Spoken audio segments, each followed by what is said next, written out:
Thanks for tuning in. I'm your host, Malachi the Boss. I'm sitting here with Q the Disciple. Thanks for coming in, bro. Appreciate you coming in. Spend some time with us here in the studio. If you're not tuned in to LemonWire, you need to tune in, subscribe. Go to LemonWire.com. Subscribe, stay plugged in. First of all, I want to thank you for coming in. It's a busy Friday. I know, time is money.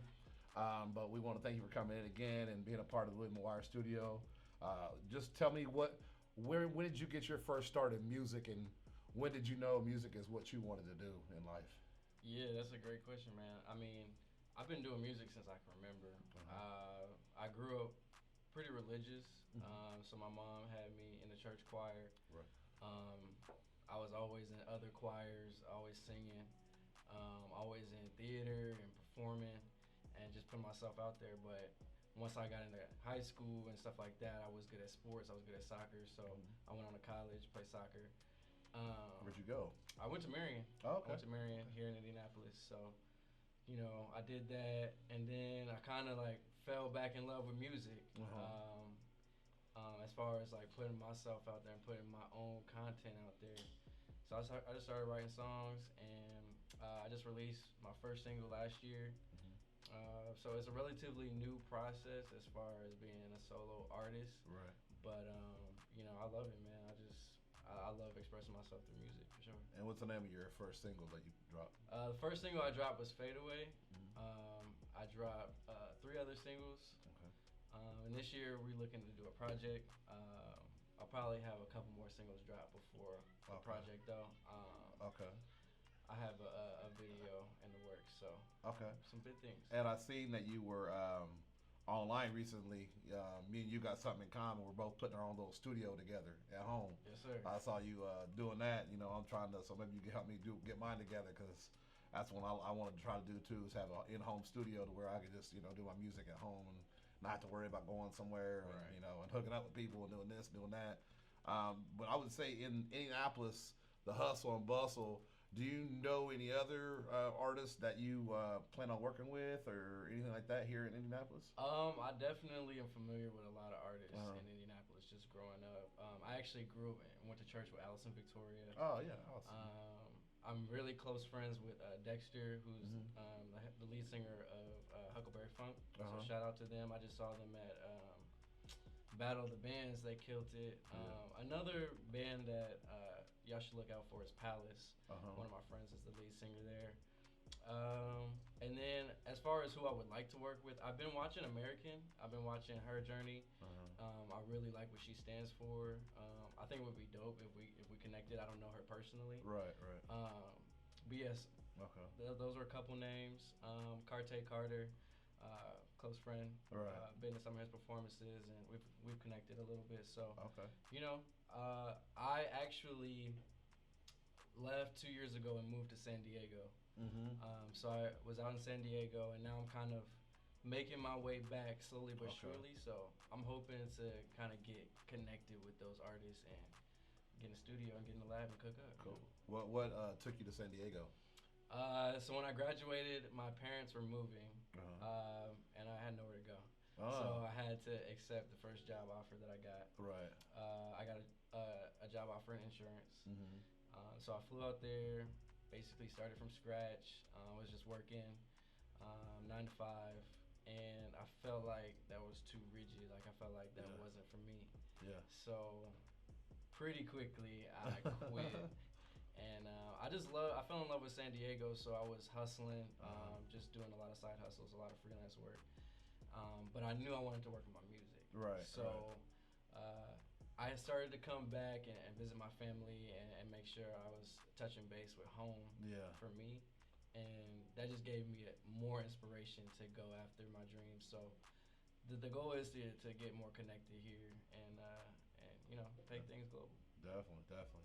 And San Diego's not cheap, but it's definitely a beautiful area. But I can see how you can miss home, and there's nothing like Indianapolis. We talk about it all the time, and how people are so quick. We had Tevin Studdard on, and he said that when he moved to Texas, that a lot of people, showed him so much love that he wasn't used to it because he didn't get that here in his own town. Yeah. How do you feel about Indiana standing behind you in your music, you know, versus like if you were in Seattle, I seen you went to Seattle, you were in San Diego. How do you feel that Indiana stacks up as far as standing behind their artist? That's a tough question because I didn't really start putting myself out there while I was here in Indianapolis. So I don't think I had a huge support system when I decided to take my music seriously from home. Right. But there was a lot of people in San Diego that were like, "Oh yeah, man, you're dope. Like, we just love your energy. I mean, we think you stand for something." And everybody that I met, I interned at studios and I was learning how to mix. And everybody just that I came in contact with was just vibing with me as an artist because that's how they knew me. So I think once I get settled in and get back on the scene here in Indianapolis, I hope that there will be the support that I'm looking for sure. Well, and I think a lot of it has to do with what you put out. Like, and that's the reason why I really wanted you to come on, man, because I do my homework before I have people come on, man, and like I tell a lot of people, we want to have positive, strong, driven people on here, you know, like, and I see you, and not only, you know, do I like your music, but I like the way that you put out a positive vibe, you know, because I believe we get out of life what we put into it, you know what I'm saying, and there's so many people that are going to stick you in the back already. You don't have to have that negative attitude to help them, you know what I'm saying? It's better off to have a positive attitude to prevail over that negativity, you know? Right. So what do you got planned coming up here, like in the near future? Do you have any goals set for yourself? In the near future, like I said, I want to put out a project this year. So it's been difficult being part-time in San Diego and part-time here, but one of my producers is out in San Diego, so I'm going to be recording. And being here, like you mentioned, I'm setting up my own home studio so I can be working while I'm here because I haven't yet got connected with the studios out here. But yeah, that's my number one goal is just to put the music out. And the thing that I have been doing more and more is stepping on stage and putting myself out there. People need to see your face if you're an artist. So, and if you want people to really feel you and connect, and that's my ultimate goal is to connect with a whole new audience, a whole new set of people that have never heard of me, and just to really bring that positive energy that you're talking about. I mean, that's what I'm about. That's what Q the Disciple is about, just spreading love, spreading positive energy, and kind of searching for that higher purpose, that higher truth. And if I can help somebody else do that with my music or with the things that I say or with the way that I carry myself, then that's awesome. That's the goal. Exactly. Sure. And you know, like and a lot of the times, I like how you go to Q the Disciple. My I won't say my alias, but I go Malachi the Boss, and then it's the Last Prophet. You know, like, so it's, you know, I can understand, and that was another thing that drew me to you was Q the Disciple, that name. You know, where did that come from? What made you decide that name? I think it stems from I did grow up Catholic. I wouldn't say that I'm very religious now, but people kind of knew me as that guy that was always there to lend a shoulder to cry on, or be the person to speak truth about a situation. So originally a disciple, I guess, would be a follower of Christ, but for me, Christ is a symbol for that source energy that we all come from.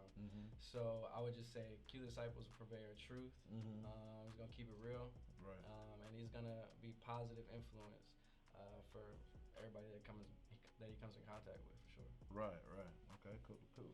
And like we talked about, like with music and the different genres there are now, you know, like you can step out and you can, you know, blend the genre. Like, you know, I've heard hip hop mixed with country, you know, Lil Nas X and all that, you know, and different, you know, people starting to experiment.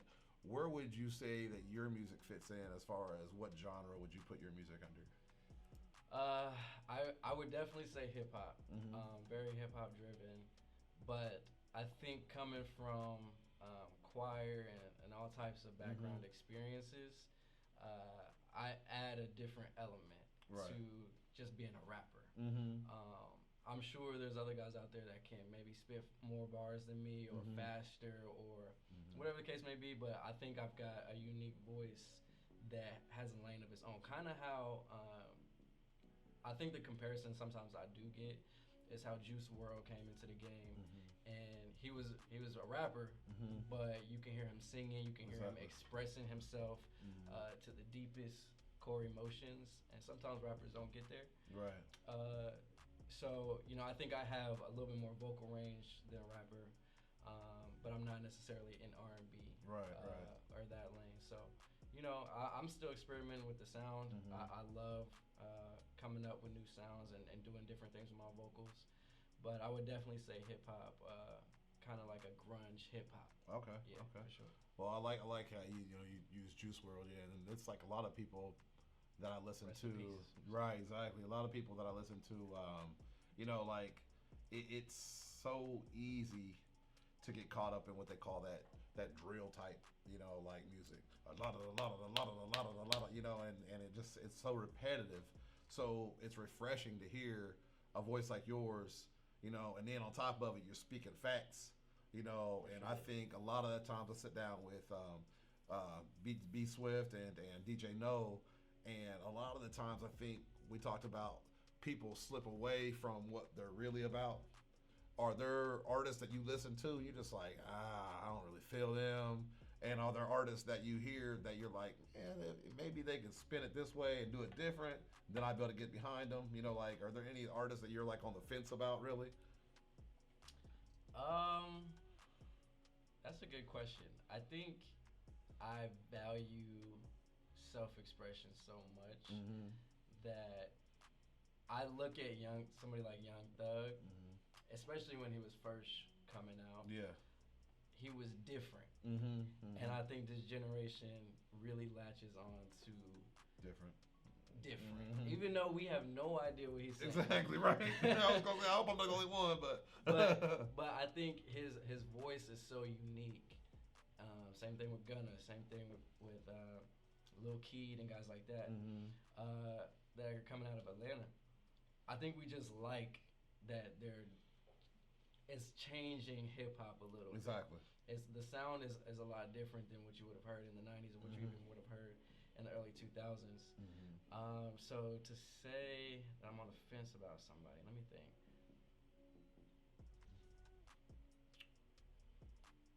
I don't know. I would say I appreciate every artist for what they bring to the table, for sure. Even though it may not be traditionally hip hop or rap, right? I definitely appreciate the different styles that are being brought to the table. Right, sure. Definitely. All right, and what song are you gonna do for us today? I'm gonna do a song called "Die for Me." Okay. I believe it was my third single. The YouTube video is out now. So yeah, that's the song I'm vibing with right now. And what's your meaning behind that song? The story behind that song was I hopped off the plane in San Diego, and I called my producer and I was like, bro, let's just get in the studio. So once I got in the booth, I heard the beat, and I started recalling a situation that happened with me and a close friend from the past. This was somebody who I thought was my ride or die, and at a time when I needed them the most, they weren't there. So this song kind of developed because I was expressing that you said you would die for me, but you weren't really there when I needed you most. But being Q the Disciple is a positive spin on it. So it's like I'm grinding and I'm out here and I know I'm next up, regardless of what anybody has said to me or what anybody has done to me. I'm gonna continue being positive. I'm gonna continue moving forward. But I'm just reminding you that of the thing, holding you accountable for the things that you said. Okay. And I think that's what it's about for sure. Cool. All right. Well, as always, thank you for coming in. We appreciate you, bro. Thank you, sir. And stay plugged in. LemonWire.com. It's your boy Malachi the Boss, Q the Disciple. Check him out. If you haven't done so yet, go and subscribe. Stay plugged in.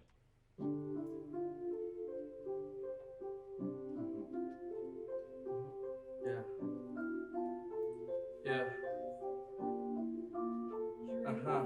Look. Yeah. Yeah. Yeah. Yeah. Yeah. Yeah. Yeah.